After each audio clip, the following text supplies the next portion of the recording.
doy la bienvenida a este webinar de Forbis Basarse en México, que lleva por título IFRS 18 y NIF B3, la nueva era de la presentación de la información financiera. Yo soy Natalia Castrejón, coordinadora de Marketing y Comunicación de la firma, y antes de darle la palabra a nuestros expositores, a nuestro equipo de auditoría, les compartiré algunos datos sobre nuestra firma. Nosotros somos una red internacional que ofrece servicios de auditoría, impuestos y consultoría. Estamos presentes en más de 100 países y territorios. En México tenemos 8 oficinas distribuidas a lo largo del país. Y pues bueno, voy a compartirles algunos datos sobre nuestros expositores de hoy. Nos acompañan Jorge Villanueva, socio y líder de auditoría y IFRS Desk, Alfredo Coronado, director de auditoría y IFRS Desk, y Ángel Mendoza, gerente de IFRS Desk. Muy bien, pues Jorge cuenta con más de 25 años de experiencia en los sectores de telecomunicaciones, manufactura, entre otros. Su enfoque se centra en asegurar la transparencia y confiabilidad de la información financiera. Y bueno, vamos con Alfredo, una breve semblanza. Él tiene más de 19 años de trayectoria en auditoría. Su enfoque se centra en la gestión de auditorías locales e internacionales, optimizando los procesos y resolviendo desafíos complejos. Y Argel cuenta con más de 15 años de experiencia en auditoría y finanzas, especializado en la aplicación de NIF US GAAP y NIF mexicanas, así como en la revisión de información financiera, impuestos diferidos y corrientes, control interno e información financiera consolidada. Antes de darle la palabra a Jorge para que comience con el contenido que tiene el equipo preparado para ustedes, quiero invitarlos a que durante la transmisión nos compartan sus comentarios y preguntas en la sección de preguntas y respuestas. Hacia el final del evento retomaremos sus inquietudes y también los invito a que hacia el final del evento nos ayuden a responder nuestra encuesta de satisfacción. Nos interesa escucharles y crear contenido de valor para ustedes. Sin más, Jorge, te cedo la palabra. Muchas gracias. Muchas gracias, Nat. Muy buenos días a todos. Es un gusto tenerlos. Este tema que vamos a tocar por la mañana o esta mañana es un tema que ha tenido bastante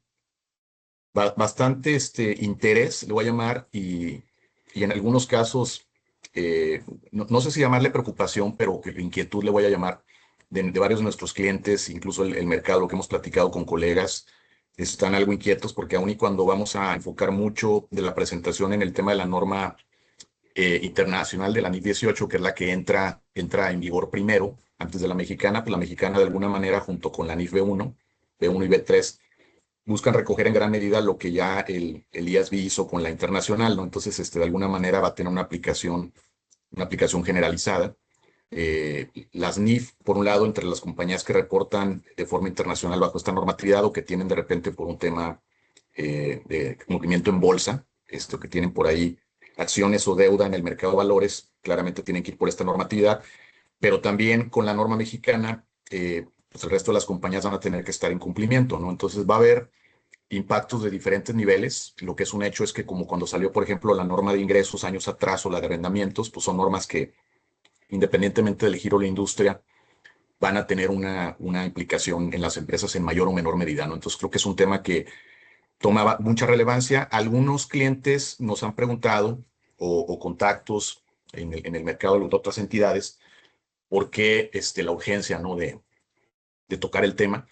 Y si bien es cierto que una de las normas, la internacional, entra primero hasta el 27 y luego entra la normativa mexicana, pues el hecho de tener que preparar información comparativa por los cambios que puede implicar y también todas las implicaciones que vamos a comentar un poco más adelante, implica o crea la necesidad de poder hacer esta evaluación oportunamente, ¿no? De entenderla, por un lado, primero, entender su alcance, su dimensión, y por otro lado, empezar a trabajar los impactos, empezar a trabajar escenarios, porque la información comparativa pues se tendría que estar preparando ya, ¿no? Ya estamos casi finalizando la últimos días del mes de abril y creo que es buen momento para todo lo que es sobre todo la información comparativa empezar a trabajar, empezar a entender un poco cómo nos impacta, ¿no? Y como yo menciono, va a haber giros de empresas que van a tener mayor impacto, va a haber compañías que igual, por ejemplo, tienen segmentos de negocio, grandes conglomerados que van a tener otro tipo de implicaciones, compañías que a lo mejor están también, por ejemplo, deuda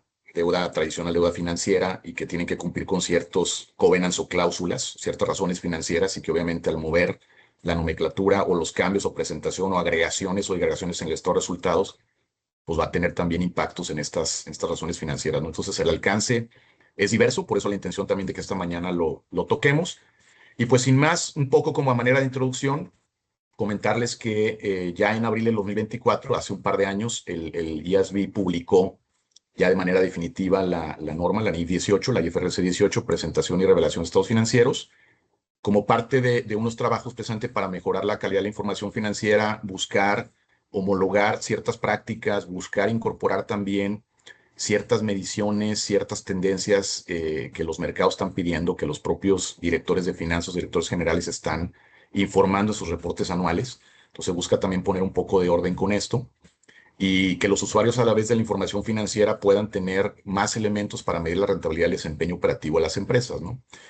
Y bueno, también el CINIF no se queda atrás. En diciembre de 2025, poco de tiempo después, promulga la NIF B1 y la B3, la B1 muy enfocada en todo el tema de cambios contables y corrección de errores, que recoge un poquito algunos temas de la IFRS 18, pero ya de manera muy centrada lo que es la NIF B3, que vamos a tocar también esta mañana, que es la del estado de resultados, recoge en gran medida todo los cambios que vienen en la NIF 18, que viene a reemplazar la NIC 1, que era la de presentación de estados financieros, la norma anterior. Entonces la va a venir a reemplazar, y la norma mexicana lo que hace precisamente es homologarse o alinearse, ¿no?, con la normativa internacional. Entonces vamos a analizar esta mañana ambas normas. Vamos a también tratar de traer a la mesa algunas oportunidades estratégicas, traer a la atención de ustedes algunos retos que consideramos que puede traer el implementar esta normativa, tanto la internacional como la mexicana, y entender también cuáles pueden ser los costos, no monetarios, pero los costos que implica también el entrar tardemente o tardíamente a la implementación de la norma, que obviamente yo creo que todos buscamos a toda costa evitar ponernos en una situación como esa, y que tengan ustedes como parte de esta plática inicial, al margen de que vamos a compartir también algunos links a otros recursos de firma que tenemos también disponibles para ustedes, que puedan tener o llevarse una idea con cierto nivel de detalle de lo que implica implementar la NIF 18, y sobre todo, en un momento dado, cómo podemos ayudarles si es que desean que los asesoremos en este camino a su implementación. Los invitamos también a que, como ya dijo Nat, si hay preguntas, por favor que las planteen ahí en el chat. Vamos a ver si alcanzamos a responder algunas o la mayoría de ellas al final de la sesión, y si no, de cualquier forma, tenemos por costumbre regresar invariablemente con ustedes con alguna respuesta a través de esas preguntas, a través de un correo posterior, si es que no alcanzamos a tocar la pregunta aquí mismo en la sesión, ¿no? Entonces, bueno, esto que mencionaba yo, bueno, la NIF B1 y la NIF B3 mantienen esta relación de convergencia directa con la NIF 18, entonces por eso también no duplicar, vamos a tratar de enfocarnos mucho en la NIF 18, pero haremos algunas menciones específicas de lo que puedan ser diferencias o temas específicos de la normatividad mexicana o del entorno mexicano con respecto a la normatividad local, ¿no? Un poco el contenido, como está estructurada la sesión, vamos a centrarnos primero en lo que son los fundamentos estratégicos, qué es lo que busca de fondo el IASB y el CINIF con la implementación de estas dos normas, qué se persigue de fondo, cuáles son los pilares del cambio a través de nuevas categorías que se presentan, subtotales, algunas reglas también para agregar o desagregar cantidades o formas de presentar estos resultados, además de algunas revelaciones adicionadas, aun y cuando en gran medida la NIF 18 recoge mucha de lo que ya venía cubierto por la IAS o la NIC 1, sí hay varios temas adicionales que los vamos a estar comentando con detalle.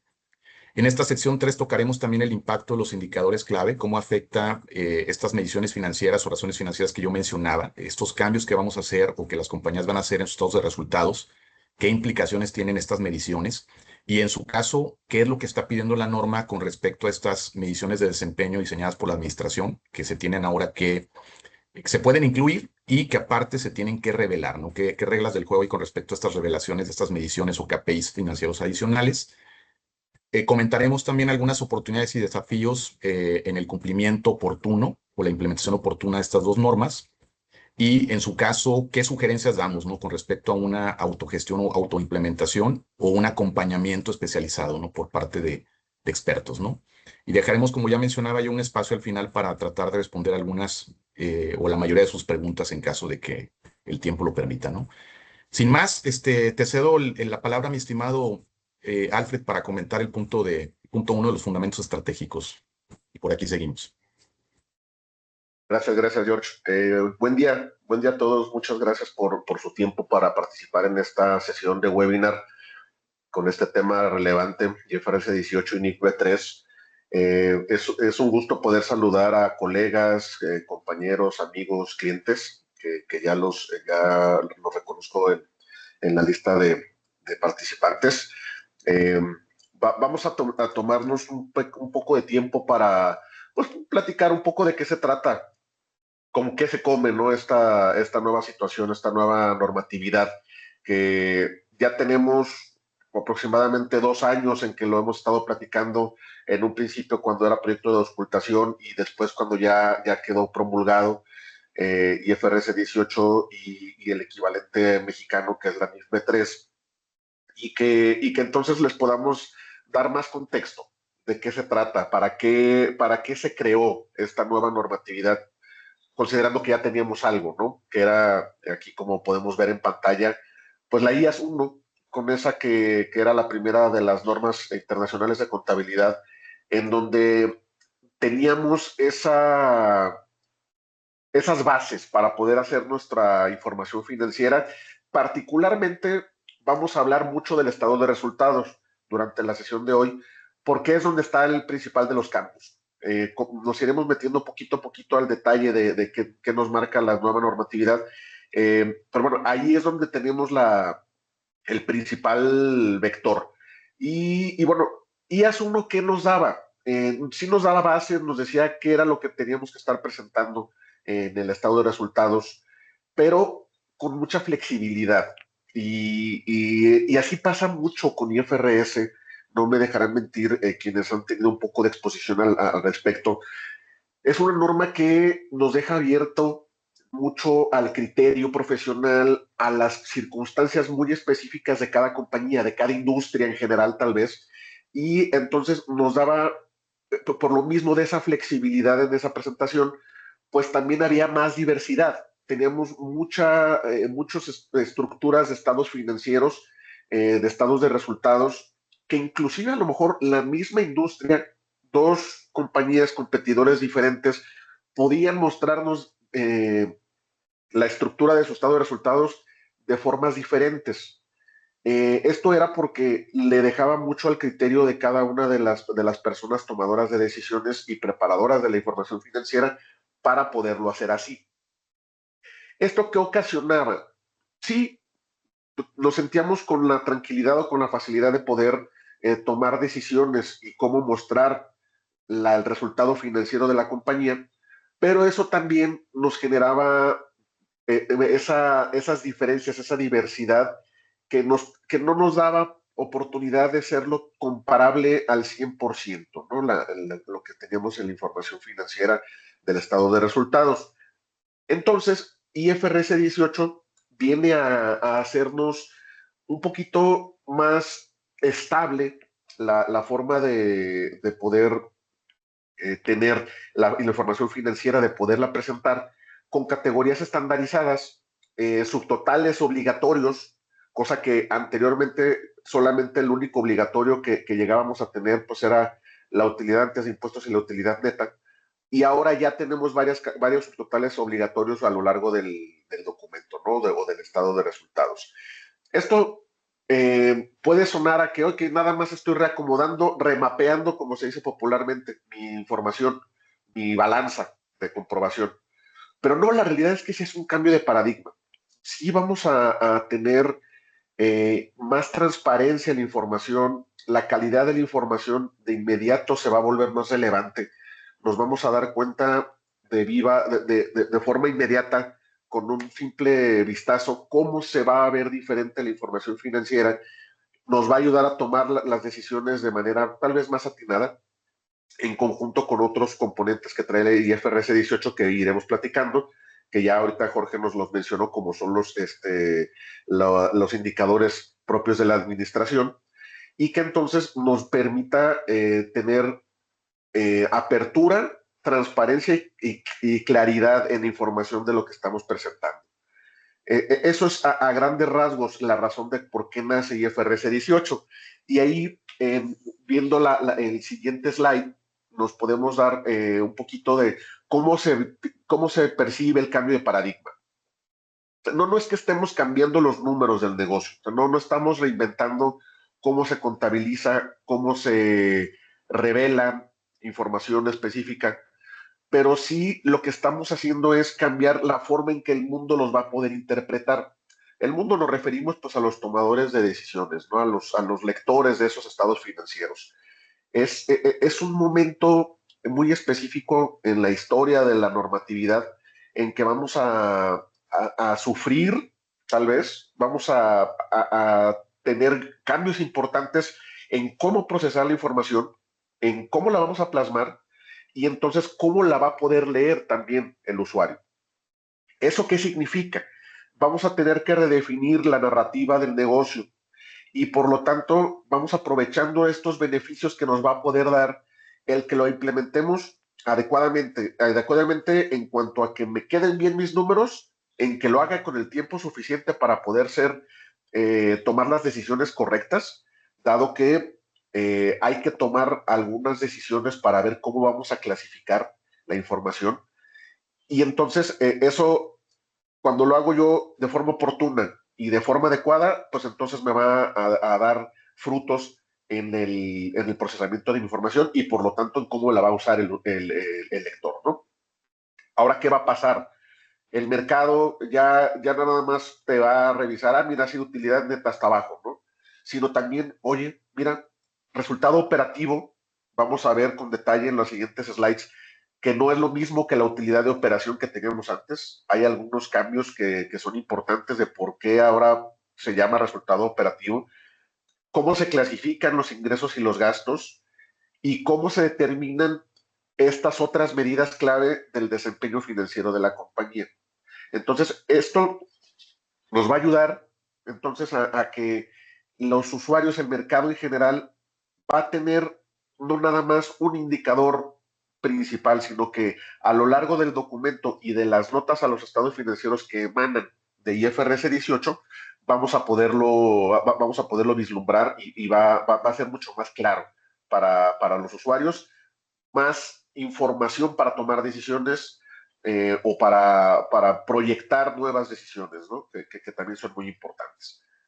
Entonces, este es el cambio de paradigma. Esto es lo que nos estamos enfrentando y que ya estamos a unos cuantos meses de que se vuelva obligatorio. Así que, pues la idea es que vayamos preparándonos. Tenemos tiempo suficiente con el recurso necesario, pues para que nuestra implementación de la nueva IFRS 18 o en su equivalente de NIF B3 vaya en buen puerto.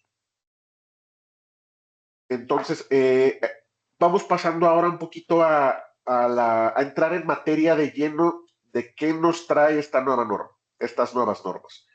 Y para esto nos enfocamos en pilares del cambio. ¿Cuáles son estos principales cambios que vamos a tener? En el estado de resultados, vamos a tener nuevas categorías de ingresos y gastos, así como nuevos totales y subtotales, que son los que hemos estado platicando en estos momentos. ¿Qué más?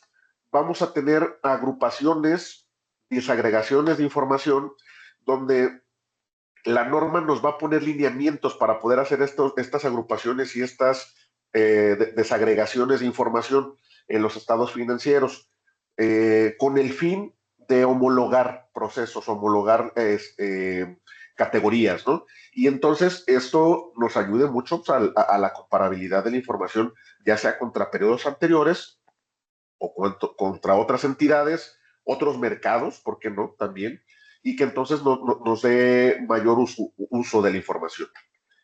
Y otro que es muy importante, que antes no formaba parte tal vez del entorno de normatividad financiera, son las medidas de desempeño.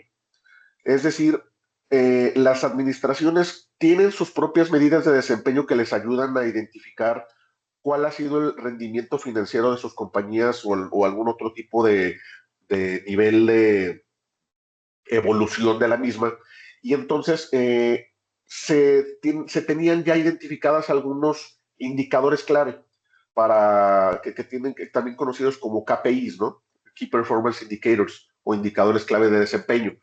Entonces, ahora la norma lo toma, lo aterriza y nos pone algunas reglas específicas para ver cómo le tenemos que hacer, para informar con claridad cómo se determinan esas medidas de desempeño, que no son por sí solas indicadores del estado de resultados o de a lo mejor otro estado financiero, pero que forman parte importante del entorno financiero contable de la compañía, y que entonces es importante que el usuario las conozca.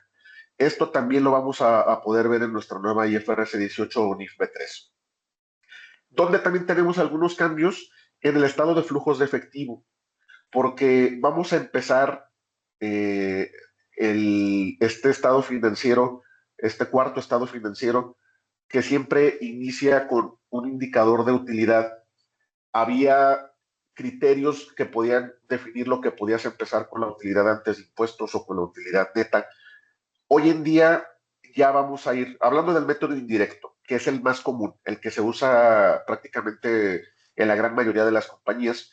Ahora va a ser esta utilidad operativa con la que vamos a empezar nuestro estado de flujos. Y también que nos está trayendo mayor claridad para la clasificación de intereses y dividendos, porque como lo hemos platicado, era muy flexible y cada compañía tomaba decisiones de dónde clasificar sus intereses ganados o pagados, así como los dividendos de la misma forma generados por subsidiarias o que suben a la consolidadora. Entonces ya estamos más claros y ya estamos más definidos. Esas son los principales cambios que nos encontramos. Vamos platicando un poquito a detalle de qué se tratan estos cambios principales y tengamos un mejor contexto.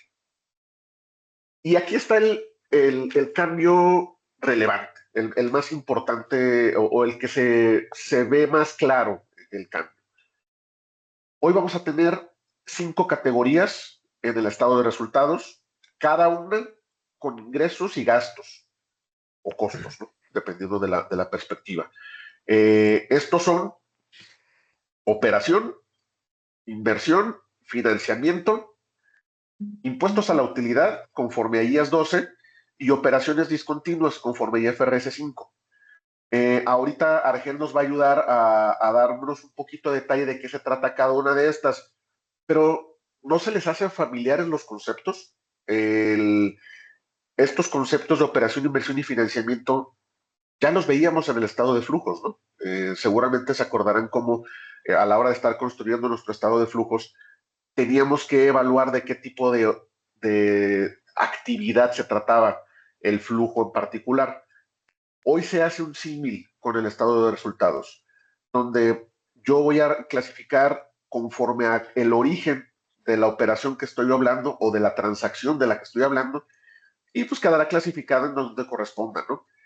Impuestos a la utilidad es igual que lo que veíamos antes con la anterior, con IAS 1, es simplemente donde estaríamos categorizando los impuestos causados y diferidos, principalmente hasta abajo de nuestro estado de resultados, y en aquellas compañías que no nos toca verlas al día a día, pero que llegan a tener alguna discontinuación en sus operaciones, la norma nos pide que las clasifiquemos en una sección de operaciones discontinuadas donde ponemos todo, ¿no? Esto es digamos, visto a 30,000 pies de altura. Ahorita vamos a bajar un poquito, un poco más para que sea aún más claro de qué estamos hablando, ¿no? Nada más un par de cosas importantes. No significa que en automático va a haber una alineación directa entre las operaciones del estado de resultados con lo que veamos al flujo de efectivo. Hay particularidades que tendremos que atender. Y bueno, y son categorías que no se muestran directamente pues, en el estado de resultados, estas variaciones o estas consideraciones. Entonces, pues si te parece bien, Argel, nos ayudas platicando un poquito acerca de cómo están estas categorías y los demás puntos que nos enriquecen mucho la conversación respecto de la nueva normatividad. Claro que sí, Alfred, muchas gracias. Buenos días a todos. Sí, como ya lo mencionó Alfred ahorita, y también Jorge hace unos minutos, pues ya estamos prácticamente ante una nueva forma de mostrar el estado de resultados.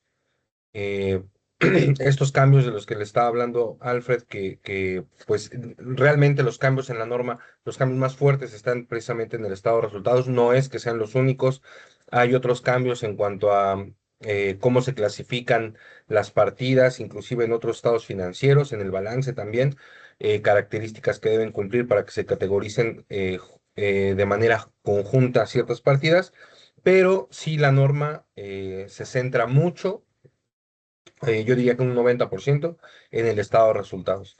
¿Y esto por qué? Porque es el estado que nos habla del rendimiento financiero de la compañía, ¿no? Y es ahí precisamente donde el IASB y en este caso también el CINIF están poniendo precisamente el foco, ¿no? En el rendimiento financiero de las compañías, en cómo se comunica y cómo los usuarios de la información financiera interpretan, pues precisamente esta información, ¿no? Entonces, hablando puntualmente de estas tres categorías que, si bien no son nuevas, ya lo mencionó por ahí también Alfredo, ya las conocíamos del estado de flujos, si bien no son nuevas, lo que sí es nuevo es que directamente en el estado de resultados debemos de categorizar nuestros ingresos y gastos puntualmente en en estos tres rubros para poder interpretar de mejor manera nuestra formación financiera y presentarla de esta misma forma.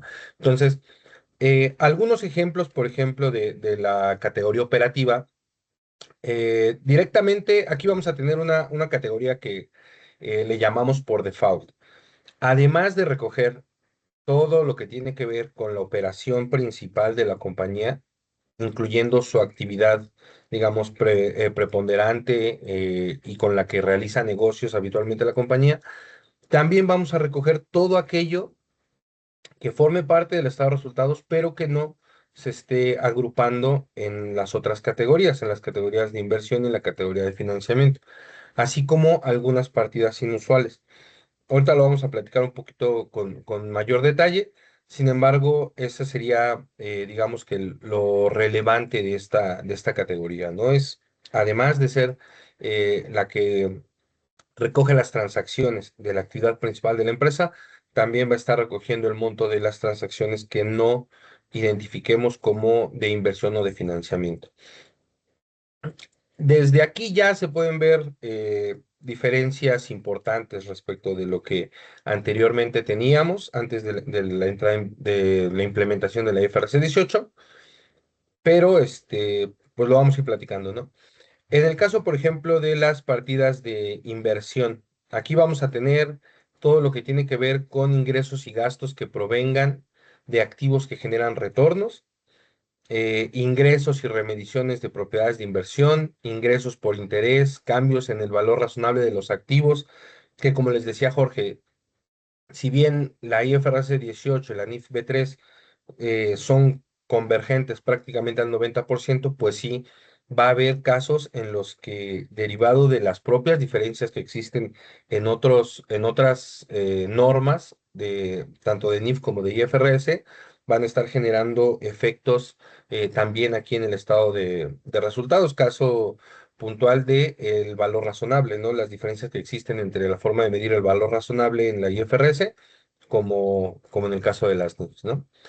Dividendos y cambios en el valor de las inversiones en acciones, ingresos y gastos de subsidiarias asociadas, todo, en fin, todo lo que tiene que ver con pérdidas o utilidades generadas por operaciones de inversión, lo vamos a estar categorizando también aquí en este rubro. Y por último, bueno, de los tres más importantes, que es el de financiamiento, vamos a estar agrupando todos los ingresos y gastos de pasivos provenientes de transacciones que involucran la obtención de financiamiento. La obtención o bien el pago también de financiamiento, ¿no? Pagos de pasivos, temas de intereses, cambios de tasas en préstamos, pasivos por arrendamientos, pasivos por beneficios a los empleados, todo lo que tiene que ver con financiamiento, lo vamos a estar alojando aquí en estas categorías, ¿no?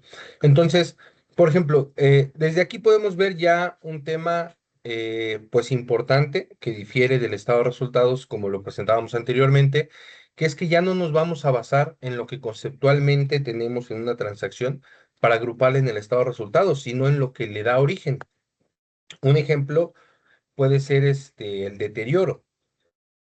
Normalmente se podría clasificar como un gasto puntualmente en el estado de resultados, pero ahora vamos a tener que atender, por ejemplo, de manera diferente el deterioro de una cuenta por cobrar comercial, que sería una actividad operativa, que el deterioro de un bono a costo amortizado, que sería una actividad de inversión, ¿no? Entonces se agruparía en categorías diferentes. La utilidad o la pérdida cambiaria es otro ejemplo, quizá de los más grandes, ¿no? Anteriormente estaba en el resultado integral de financiamiento y ahora lo vamos a ver dependiendo de qué es lo que lo origina. Si esa fluctuación proviene de cuentas por cobrar o por pagar convencionales, o si viene de un préstamo, o si viene de una inversión, pues vamos a ver dónde lo vamos a categorizar. Adelante, por favor.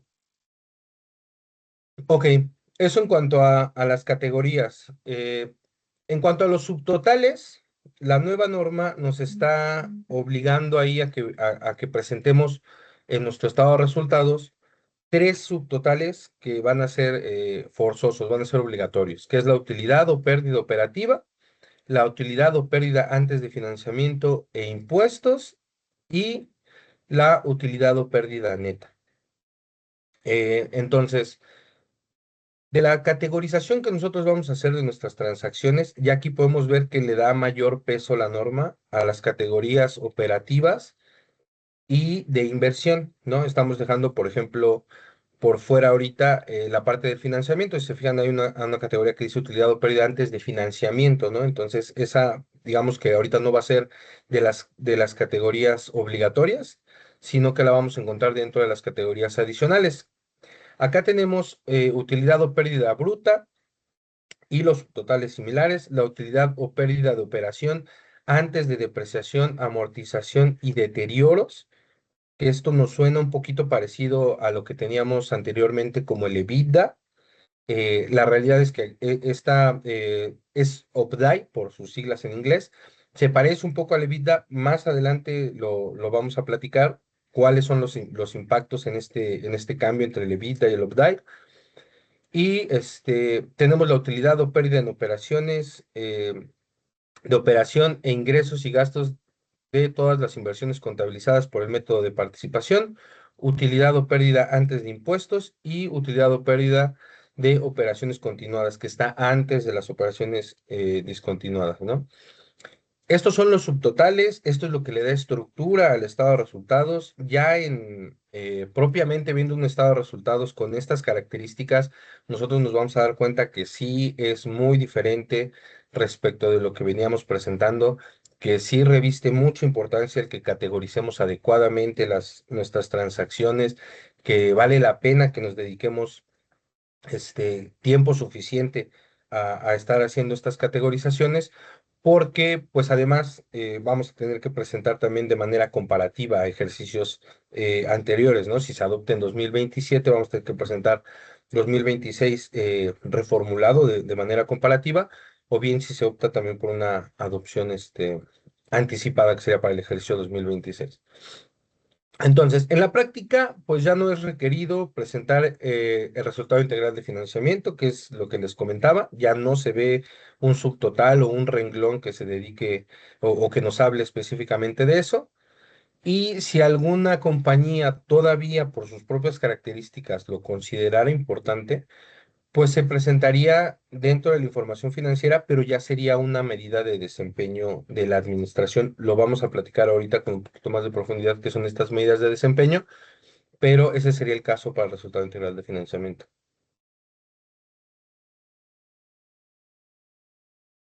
Ok, en cuanto a las medidas de desempeño definidas por la administración MDAs para efectos de esta presentación, MPMs en otro lado, o las siglas con las que se la encuentren. Es muy sencillo lo que está pasando aquí. O sea, ahí lo comentaba Alfred, hay, hay KPIs, hay indicadores de rendimiento financiero que para las empresas son muy importantes y que anteriormente la norma, como estaba formulada, no preveía que se presentaran dentro de la información financiera, estaban por fuera de la información financiera, no había requerimientos de presentación o de evaluación porque precisamente no formaban parte del marco de las IFRS. Sin embargo, sí formaban parte de otras comunicaciones, de otro tipo de reporte, de otro tipo de requerimientos normativos a los que estaban sujetos también las empresas y que era de particular interés también de las empresas el estarlos comunicando. Esta nueva norma lo que hace es poner reglas muy específicas en cómo se deben de estar presentando estas medidas de desempeño y principalmente que estén comunicando algo que tenga que ver con la visión de la compañía respecto de esa medida. O bien, hablando de la visión de la compañía también, o bien algo más bien una medida que sea requerida por alguna otra normatividad, ¿no? Ya puede ser un reporte a la bolsa o algún tema de reporteo interno corporativo, se puede incluir dentro de la información financiera estas medidas de desempeño con ciertas reglas que ahorita vamos a revisar. Entonces, estas medidas, perdón, de desempeño se utilizan como comunicaciones públicas fuera de los estados financieros, en comunicaciones financieras destinadas a los usuarios de la información financiera. Otra de sus características es que comunican la visión de la gerencia respecto de algún punto específico del desempeño financiero de la entidad.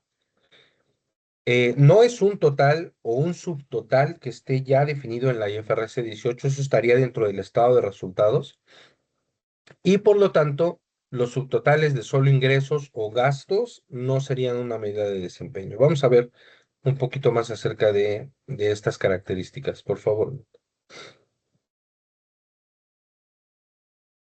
Ok, aquí tenemos algunas de las más comunes. Sin embargo, estas medidas de desempeño son propias de cada organización. eh, Como ya les comenté, comunican algo respecto del rendimiento financiero y algo respecto de la visión de la administración al respecto de este rendimiento financiero. Las más utilizadas son las utilidades ajustadas, las utilidades de operación ajustadas, el EBIT, el EBITDA, ya lo conocemos, esos son conceptos con los que ya estamos muy relacionados.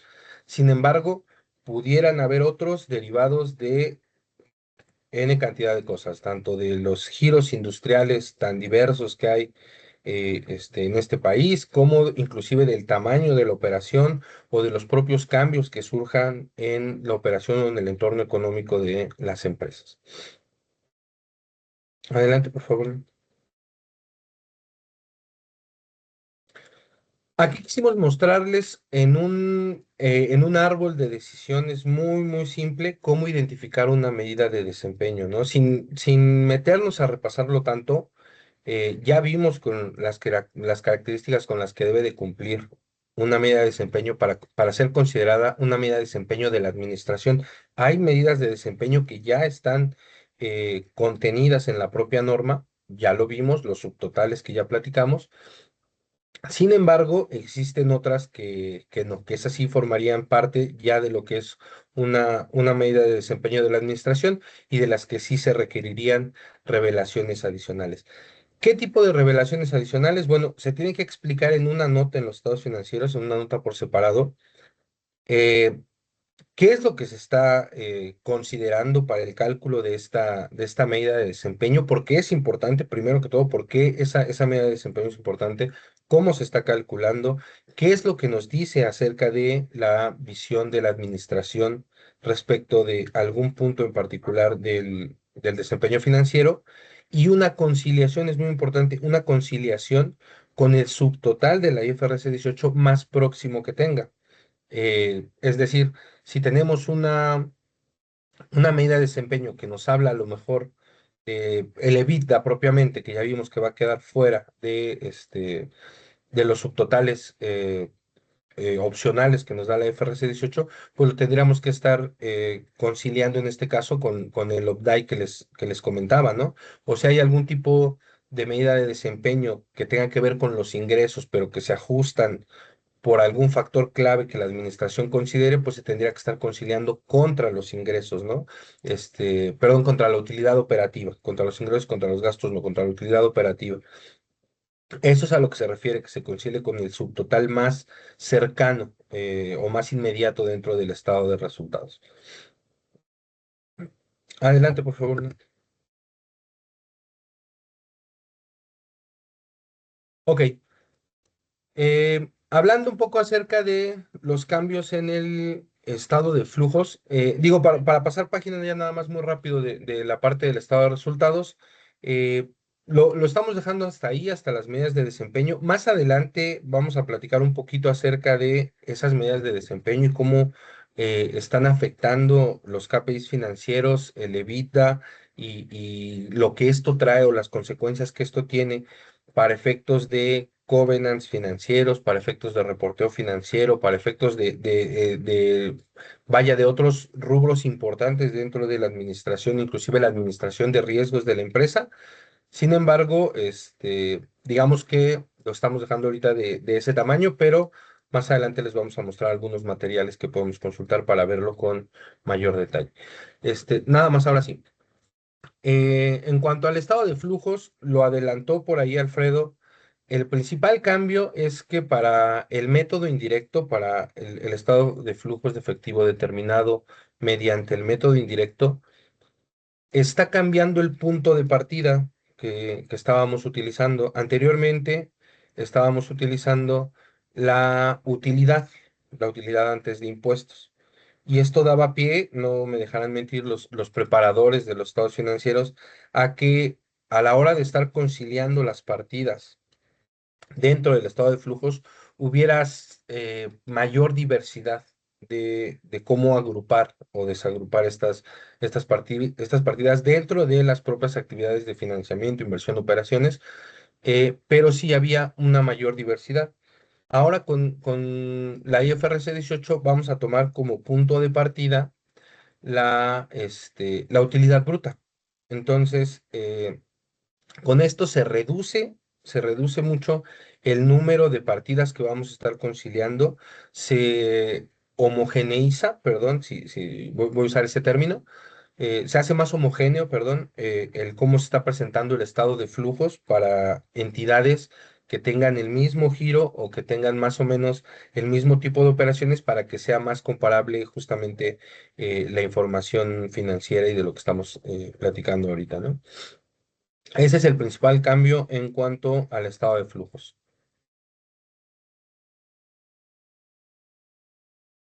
Ok, de lo que les hablábamos acerca de los pilares del cambio de norma o del cambio de paradigma que trae esta norma, nosotros estamos rescatando esos puntos para efectos de que el tiempo pues, nos alcance y sea más eficiente.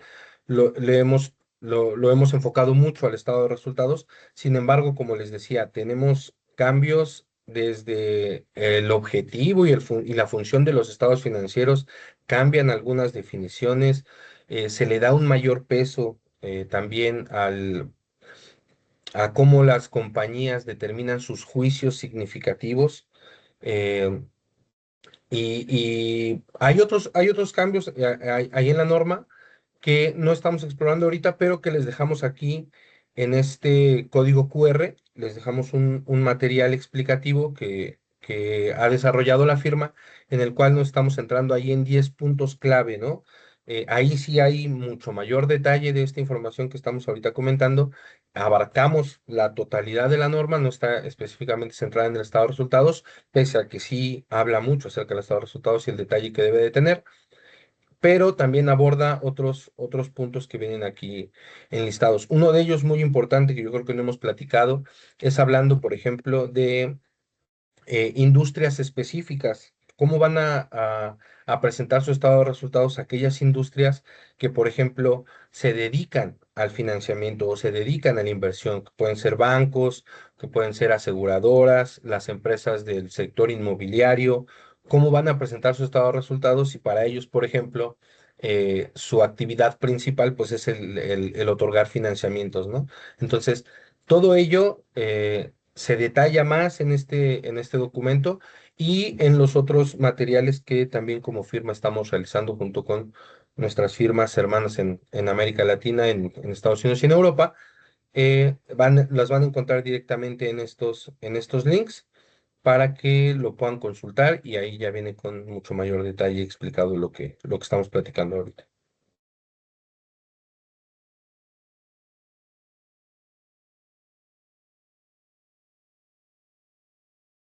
Alfred, hasta aquí adelante.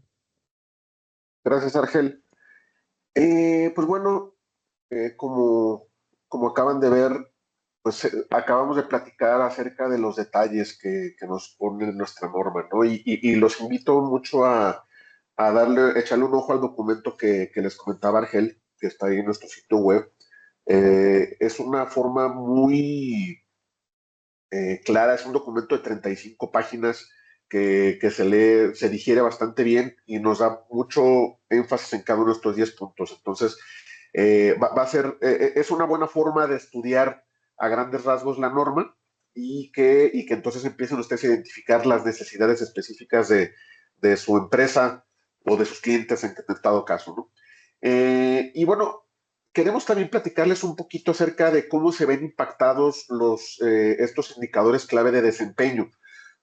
El más conocido tal vez de estos indicadores que no aparecen en una normatividad, pues es el famosísimo EBITDA, ¿no? Eh, ¿Qué pasa aquí? ¿A qué nos estamos enfrentando?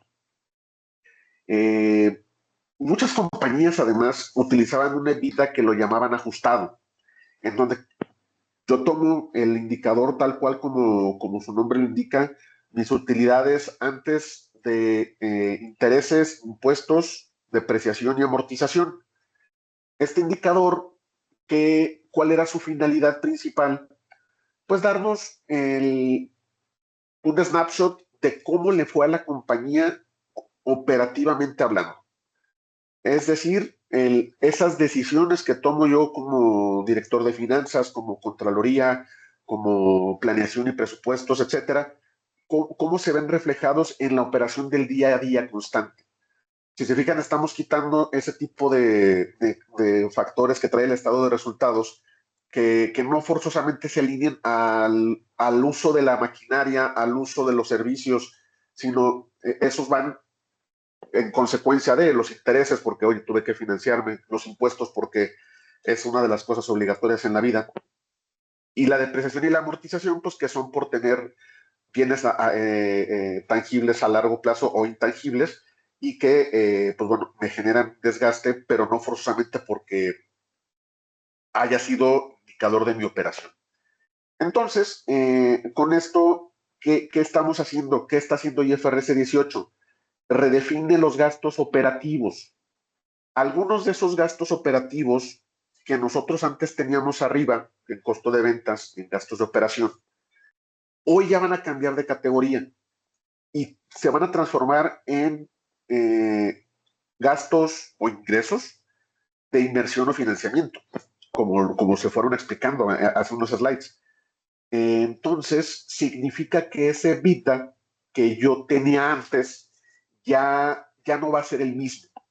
Ya va a tener otros indicadores, porque antes era un indicador financiero de mercado, conocido por todo el mundo, y entonces sí existía ese contra que era el llamado EBITDA ajustado, porque algunas compañías definían que además del indicador conocido en el mercado, había que hacerle algunos ajustes para que estuvieran más ad hoc al indicador que yo estoy buscando demostrarle a mis usuarios. Y entonces, con esto, ¿qué va a pasar? Pues ahorita que ya estamos sacando todo ese tipo de transacciones fuera de la zona de operación y poniéndolas en inversión o financiamiento, pues va a haber mayor presión para que entonces este EBITDA coincida con el resultado operativo que define nuestra norma. Porque ya con esto pues va a quedar muy parecido, si no es que totalmente coincidente. ¿Esto qué puede significar? Y aquí viene uno de los factores principales que hay que estar observando con mucho detenimiento. Esos contratos que tenemos nosotros con instituciones crediticias, bancarias, etcétera, suelen tener obligaciones de hacer o no hacer, conocidas en inglés como covenants, cláusulas específicas de la deuda o inclusive valoraciones de la compañía por parte de inversores van a estar impactados con estos cambios porque se me está reconfigurando mi estado de resultados. Y si anteriormente el banco decía, oye, ¿sabes qué? Tú tienes que tener una utilidad operativa, un EBITDA positivo de tantos puntos, o bueno, la valoración de las compañías en una posible inversión de adquisición de la compañía en un porcentaje o en su totalidad, pues también esos indicadores son utilizados por los asesores que nos apoyan a las valoraciones de las compañías. Entonces, se nos está moviendo esos indicadores clave. ¿Qué significa esto? Pues hay que hacer algo, ¿no? Porque no significa que ahora porque a los amigos del IASB o del CINIF se les ocurrió reacomodar mi estado financiero, que mi compañía sea mejor o peor. El rendimiento de las compañías no cambia. Lo que cambia es la forma en que lo estamos viendo. Entonces, ¿qué tendríamos que hacer? ¿Cuál es la acción a realizar? Pues revisar el impacto de mis contratos de financiamiento o en las actividades que yo estoy por realizar.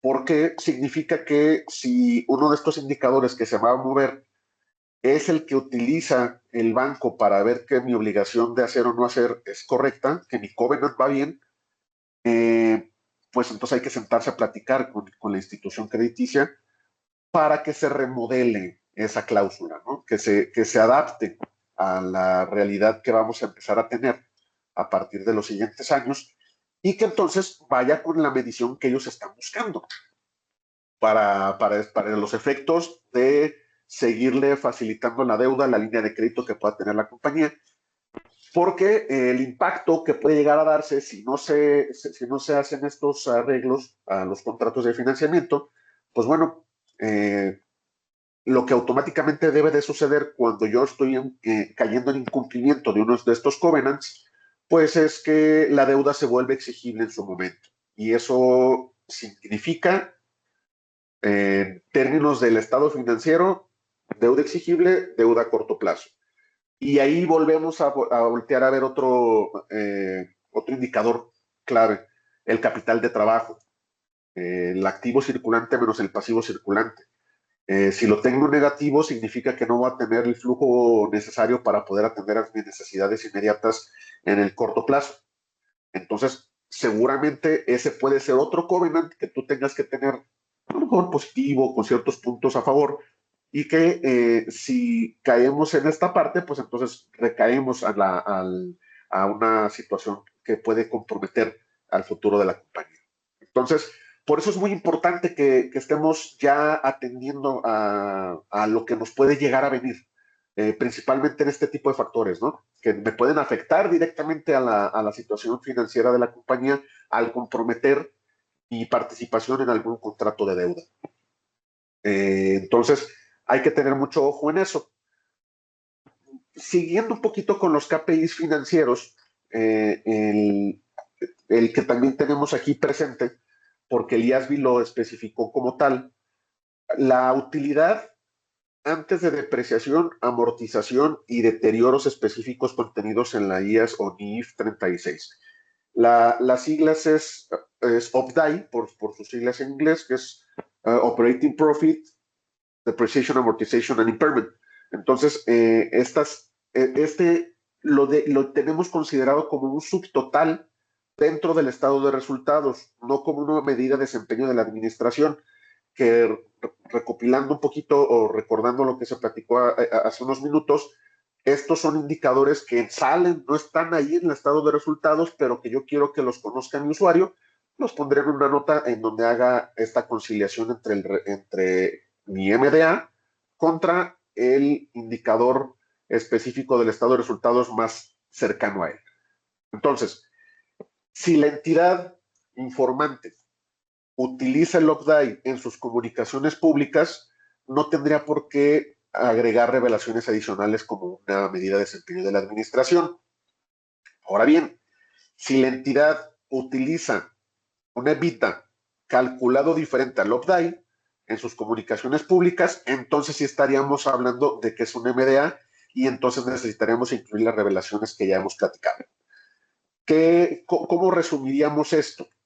Finalmente, lo que nosotros tenemos que estar haciendo es observar estos indicadores clave que tenemos. En todas las compañías se tienen, algunos más, algunos menos, pero para ver si lo tengo que considerar como una revelación adicional y entonces poner en mis notas a los estados financieros con su debida conciliación y explicación a detalle de cómo se determina, o simplemente nos damos cuenta que ya es un indicador que traigo en mi estado de resultados, que me lo pide la norma, y entonces no había necesidad de hacer revelaciones adicionales.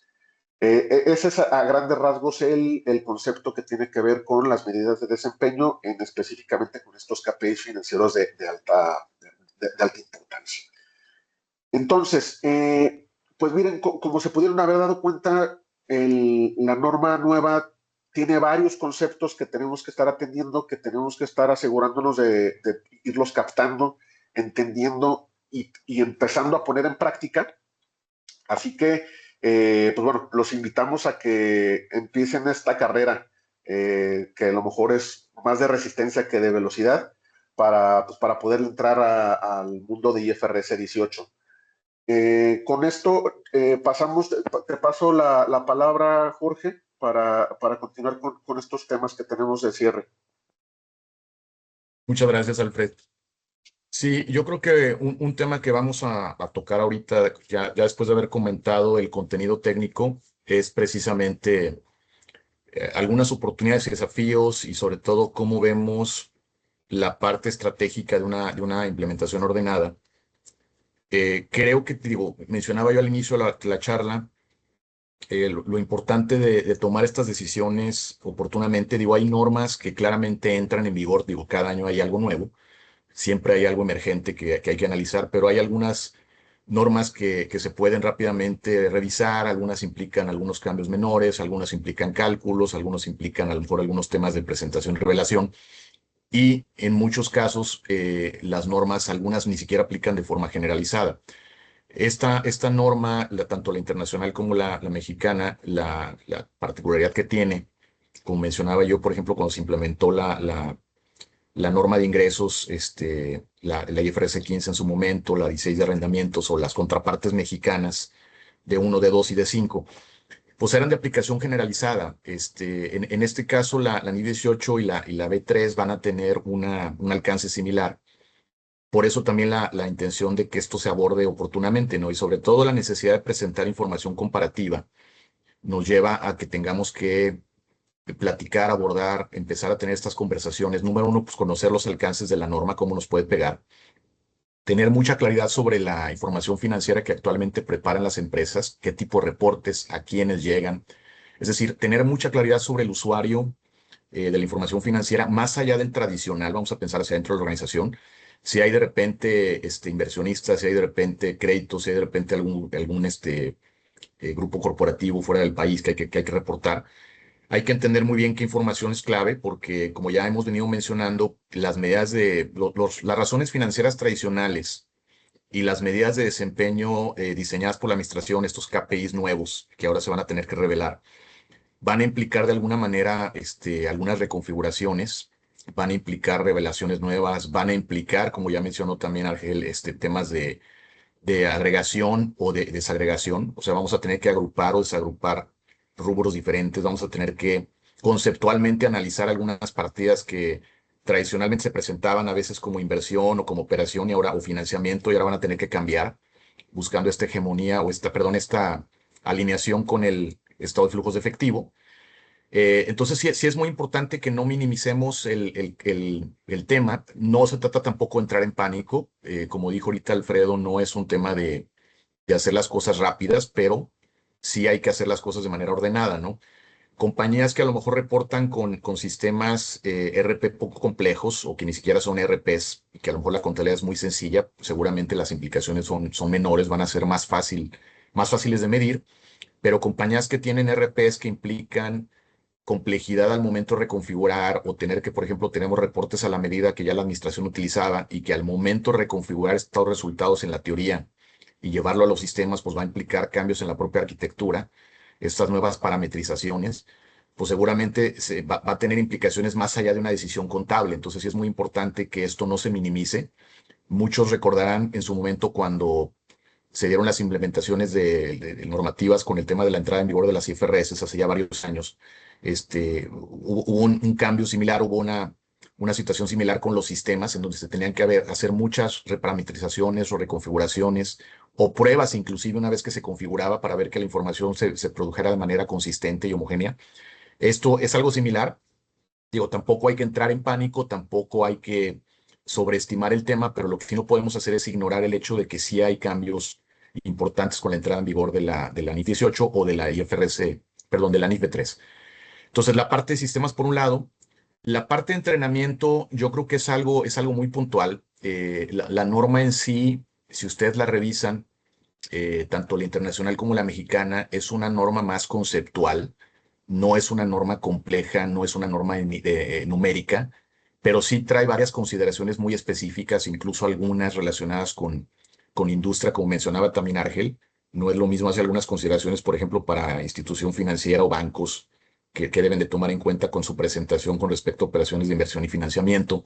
Entonces, no es compleja, no implica cálculos, no es algo realmente que implique una complejidad muy, muy, muy alta, pero implica disciplina, ¿no? Al momento de implementarla. Entonces, este conocimiento profundo, el análisis también, por ejemplo, de benchmarks, voltear a ver qué está haciendo la industria, qué está haciendo mi sector con respecto a esta presentación, creo que es algo que también tenemos que voltear a ver, no irnos por la libre, como decimos, sino voltear a ver qué está haciendo mi sector o mi industria para tratar también de homologarme, porque al final de cuentas lo que yo busco es ser comparables, que el lector de estados financieros más sofisticado pueda tener claridad, pueda tener visibilidad sobre lo que es relevante desde la óptica de la información financiera.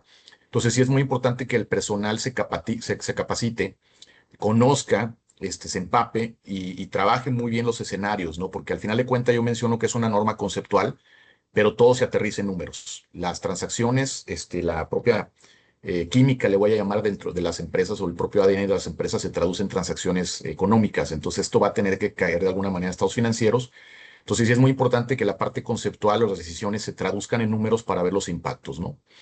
El tema de comparabilidad yo creo que es algo entendible, o sea, por eso un poco la intención o la urgencia, no sé si llamarle, de que tengamos estos diálogos, estas pláticas, este webinar de esta mañana, precisamente para transmitir que sí hay que movernos, sí hay que analizar. Ahorita mencionaba yo que estamos ya en el mes de abril, casi concluyéndolo, y que es buen momento para voltear a ver la información 2026, qué reportes tengo, qué escenarios, qué información puedo empezar yo ya a trabajar y a ver algunas tendencias.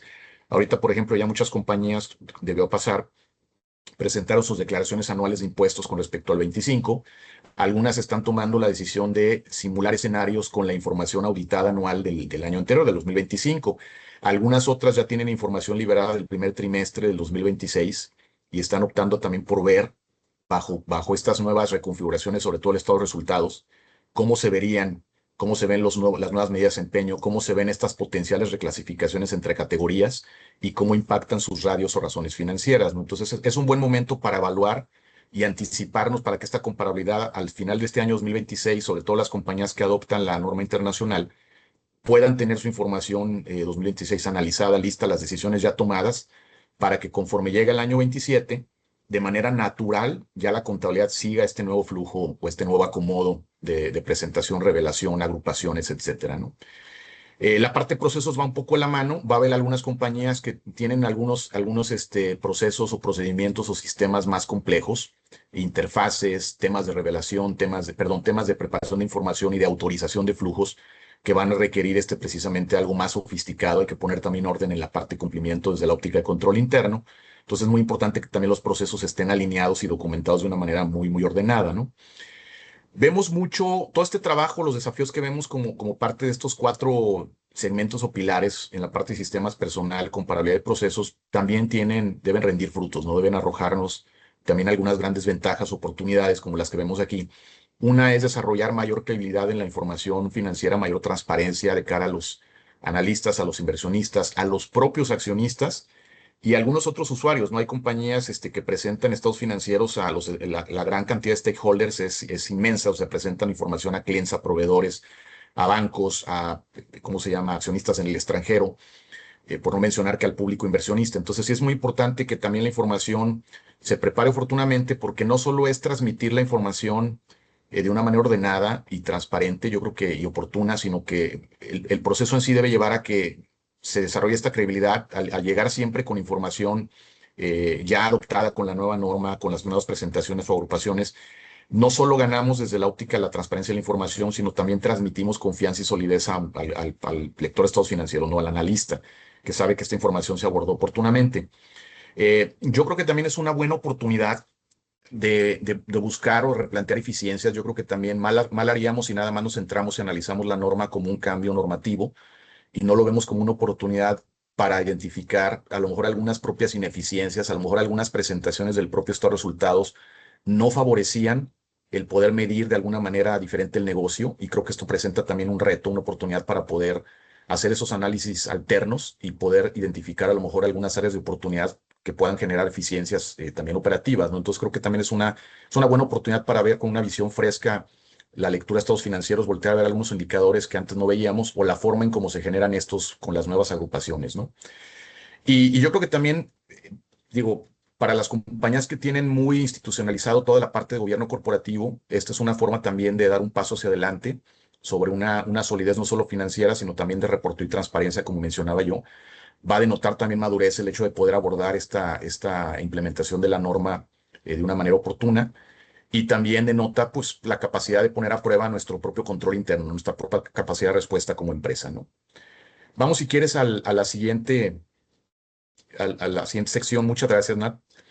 La parte de implementación, a lo mejor aquí lo que planteamos nosotros es un poco cómo lo vemos desde la óptica de qué tendríamos que estar volteando a ver para llevar a cabo un proceso ordenado, y a lo mejor tenemos que contestarnos una serie de preguntas.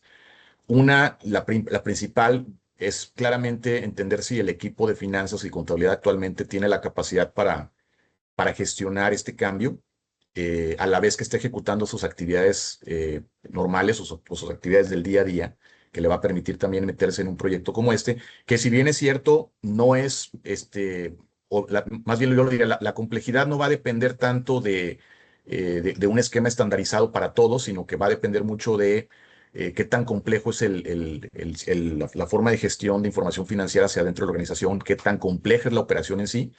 Pero lo que no podemos hacer es simplemente asumir que el equipo contable de finanzas lo va a poder hacer solo, sin una preparación y sin tiempo, sobre todo, para poder llevar a cabo esta implementación, ¿no? Estos escenarios, estos cálculos o recálculos, esta madurez que platicábamos en los procesos, ¿no? Entonces, creo que también es un tema que hay que ver si la propia capacidad del equipo interno va a permitir que la adopción se lleve a cabo oportunamente y llegue a buen puerto, ¿no?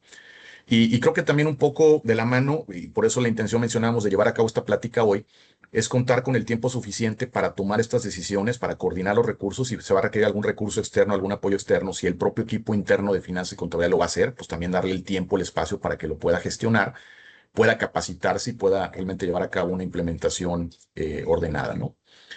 Eh, yo creo que también el tema de la formación, digo, a veces podemos tener las manos, podemos tener el tiempo, y la pregunta inmediata es, oye, ¿y mi equipo, más allá de que tenga yo manos disponibles y estemos abordando el tema ahorita, tiene la capacidad de hacerlo? O sea, realmente el conocimiento que tiene o el dominio que tiene de la normatividad contable es suficiente para poder llevar a cabo la implementación de forma ordenada.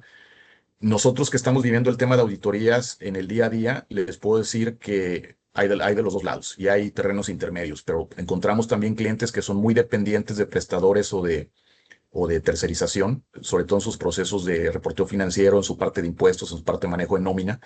Entonces, dependen mucho del prestador externo. Entonces, si es así, se tiene que abordar oportunamente para que esta gestión de la implementación ocurra de una manera ordenada, se involucra a quien se tenga que involucrar.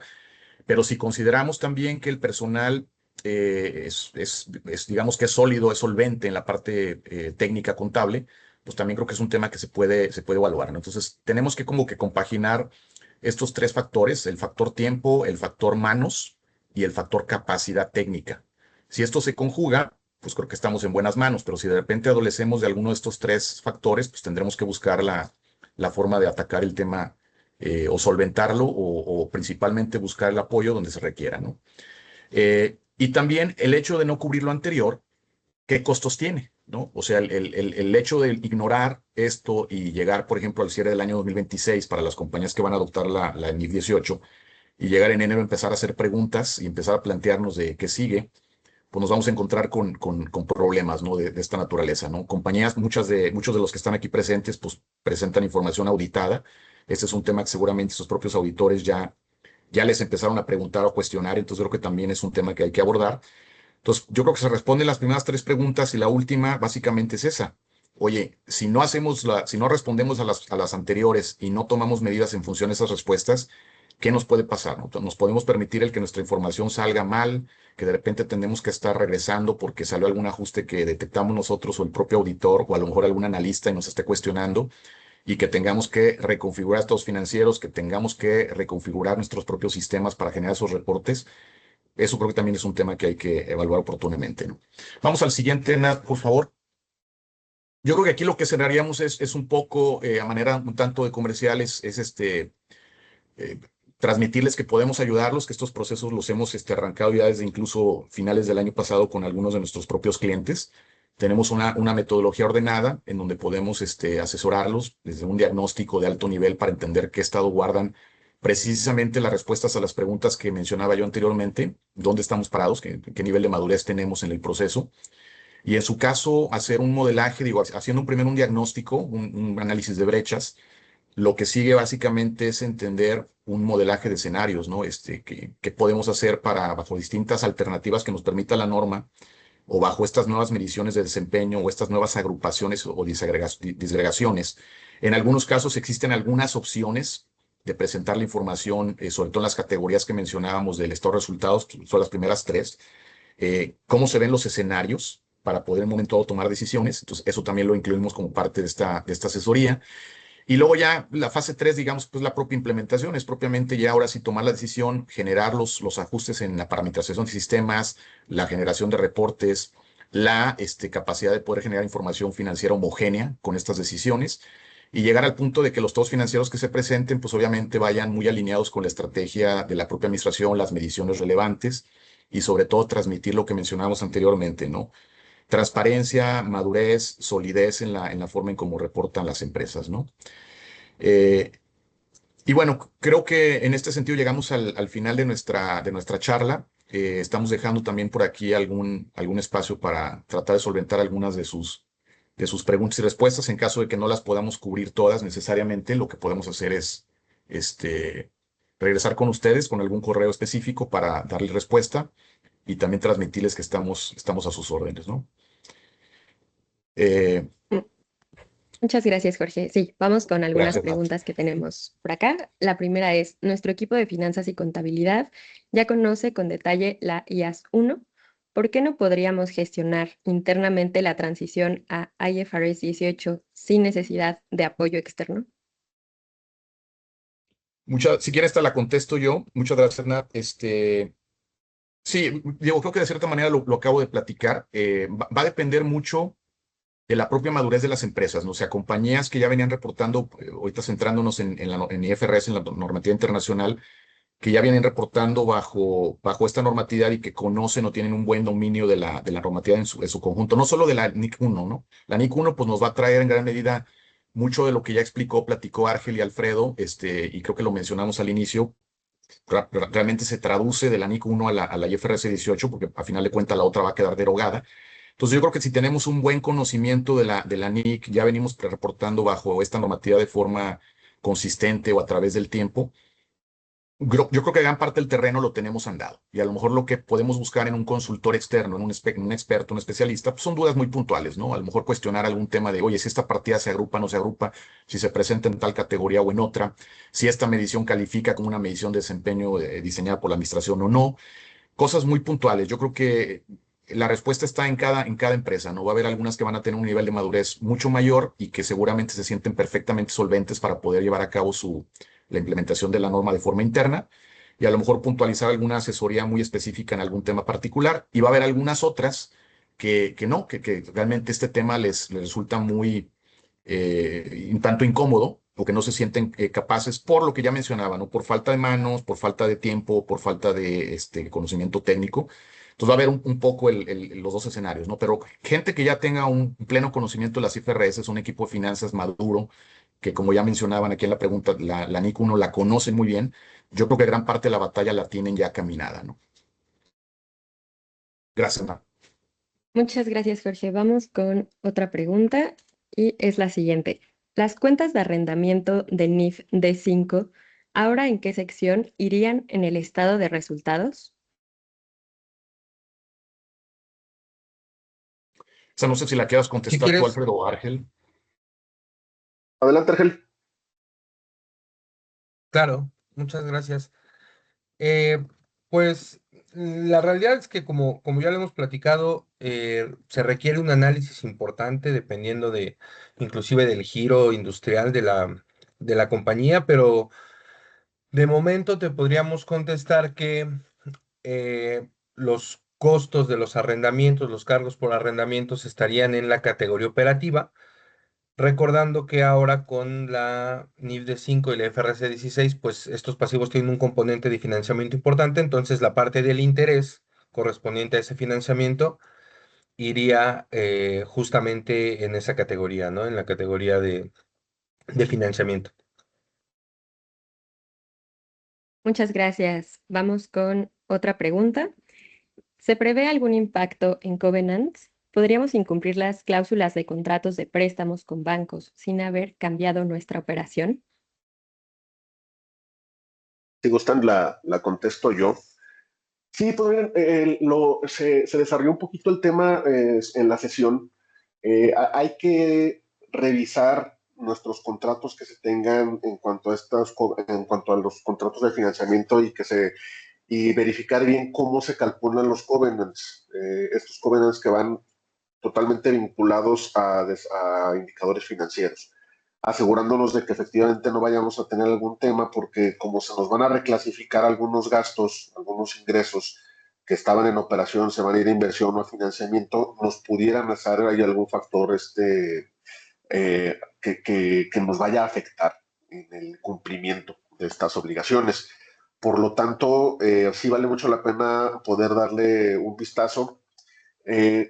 Nosotros los podemos ayudar en ese tipo de análisis, como lo vimos, podemos hacer un diagnóstico en particular en donde si ustedes ya tienen algunas cuentas o algunos contratos donde saben que hay una obligación en cuanto a números en el estado de resultados, por supuesto que les podemos echar un ojo, les podemos asistir en cuál es el camino a seguir en el afán de que las cosas queden corregidas, vamos a llamarlo de alguna forma, y que entonces no vayan a tener alguna afectación en un incumplimiento que les pueda redituar en problemas específicos de tipo económico o de cumplimiento, ¿no?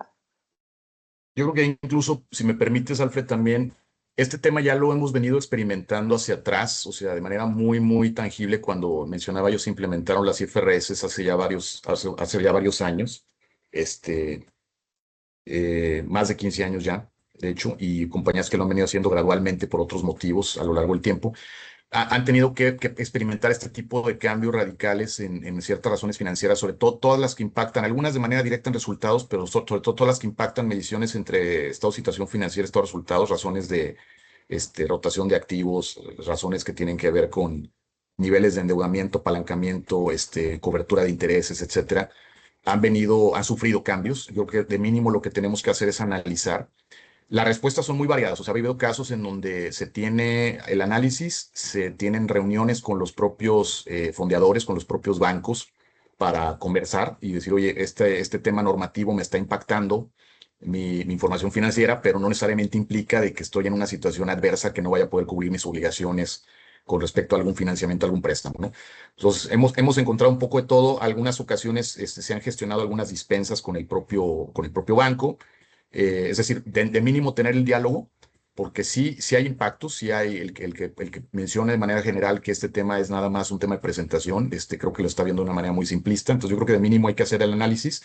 Y sí va a implicar seguramente algunos acercamientos con los usuarios de la información financiera para de mínimo explicar, ¿no? Qué es lo que está pasando con la norma, qué cosa estamos encontrando, y también algunas mediciones. Muchas veces los fondeadores, los bancos, instituciones de crédito que otorgan este financiamiento tradicional, de alguna manera realizan sus propias mediciones, ¿no? O se les presenta información pro forma o configurada de alguna manera específica como el banco la pide. Esto yo creo que no debe de ser afectado necesariamente, pero sí de mínimo hay que tener esos acercamientos, explicar estas, no sé si llamarle conciliaciones entre la información que a lo mejor sale para otros fines, la información auditada en cumplimiento con NIF o con IFRS, versus la información de gestión interna o para otros fines, ¿no? Entonces yo creo que de mínimo es hacer el análisis a conciencia, hacer un análisis profundo, identificar estos gaps o estas desviaciones, estas variaciones en estos indicadores clave y tener esos diálogos, ¿no? Yo creo que sería un poco la respuesta en adición a lo que ya mencionó Alfredo. Muchas gracias. Vamos con otra pregunta. ¿Cuáles son las fechas de aplicación obligatoria y los alcances? No sé si lo quieran mencionar ustedes, Ángel Sí, o señor. Alfredo, creo que lo hemos platicado, pero adelante, Ángel. Sí, ya por ahí lo comentamos al inicio de la sesión. En el caso de las IFRS, en el caso de la IFRS 18, es para los ejercicios que empiecen el 1 de enero de 2027. Es la aplicación obligatoria, con opción a que se pueda aplicar de manera anticipada para ejercicios 2026. En el caso de la NIF B3 para norma mexicana, es un año después, sería para ejercicios 2028 y la aplicación anticipada sería para 2027, recordando que se tiene que reformular el estado de resultados del año inmediato anterior para presentar información comparativa. Muchas gracias, Ángel. Muchas Mencionar también gracias. que la internacional viene como ya lo hemos platicado también, va a venir a reemplazar a la NIC 1, ¿no? Cuando entre en vigor, si lo hacemos de forma anticipada, pues claramente la NIC 1 deja de tener vigencia, ¿no? Gracias. Vamos con otra pregunta. ¿Qué nivel de involucramiento por parte de la alta dirección es común ver en este tipo de transacciones? ¿O es un tema exclusivo de la gerencia de contabilidad? Si quieren la contesto yo. Creo que la respuesta es sencilla. La alta gerencia o la dirección se tiene que involucrar definitivamente, porque muchas incluso de las medidas de desempeño están diseñadas o están autorizadas por la propia dirección de finanzas o la propia dirección general. Entonces, vuelvo al tema de minimizar. Sería poco inteligente asumir que este tema lo va a llevar a cabo nada más el equipo contable con una supervisión directa, a lo mejor del encargado de contabilidad y finanzas, sin que se involucren las direcciones, ¿no? Finanzas, operaciones y la propia dirección general. Yo creo que en los diferentes niveles, la talacha claramente, por llamarla de alguna manera, pues la tiene que llevar el área financiera, el área de contabilidad, con el apoyo del área operativa también para algunas mediciones, pero ahí está el trabajo. Pero las decisiones a alto nivel sobre implementación, sobre decisiones, sobre la lectura de la propia información reconfigurada, tiene que y participar de manera directa la dirección, sin lugar a dudas. Muchas gracias, Jorge, Alfredo, Argel. Esas son las preguntas que recibimos. Antes de despedirnos, invito a todos a que nos ayuden a responder la encuesta de satisfacción. Nos interesa conocer su opinión para seguir creando contenido de valor para ustedes. No me queda más que agradecerles y también alentarnos a que estén al pendiente de nuestros próximos eventos y de todo el contenido que nuestros expertos preparan con entusiasmo y con el afán de que sea útil para ustedes. Muchas gracias a todos y nos vemos próximamente. Excelente día.